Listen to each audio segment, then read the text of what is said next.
Where's Chancery, my 50 and 65. How about that one? 50 and 65? Chancery. Taro Chancery and already get a Yeah, there's still locker, two. huh? passion Big fruit. here. Next time you give me money, 100. 100. And Yeah. here is my money. Thank you very much. It is cold. Oh, cold. No ice.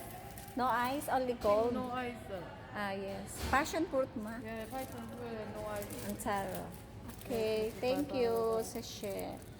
At ayan nga ho, ito ang aking in-order kay Mingwei, ang taro bread. Dahil ito lang ho ang paborito ko nga na merienda na in-order sa kanya.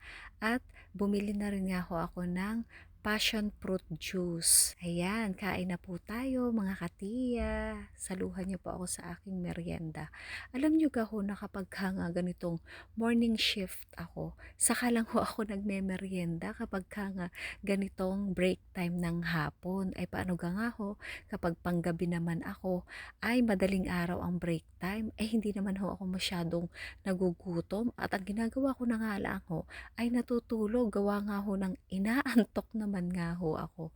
Kaya magkaiba ho talaga ang routine ko pagdating sa pang-umaga at panggabi. Kaya naman itong inilipat na naman nga ako sa pang-umaga, talagang nag-a-adjust na naman nga po ang aking tiyan at ganun din ang akin ngang pagtulog. O yan ako, enjoy ko nga ho ang pagkain din ng taro bread dito. At alam nyo nga rin ho na dito nga sa Taiwan, simula nang nagpunta ako dito, mahilig na ho ako sa flavor na taro o yung gabi sa atin. At halos sa mga pagkain, kagaya nito sa tinapay, kahit sa mga cake, o kahit nga po sa drinks, ayan, taro din po ang gusto ko. Dahil nga ho hindi available ang taro ngayon, ay di rin na nga lang ang passion fruit ang ating nabili.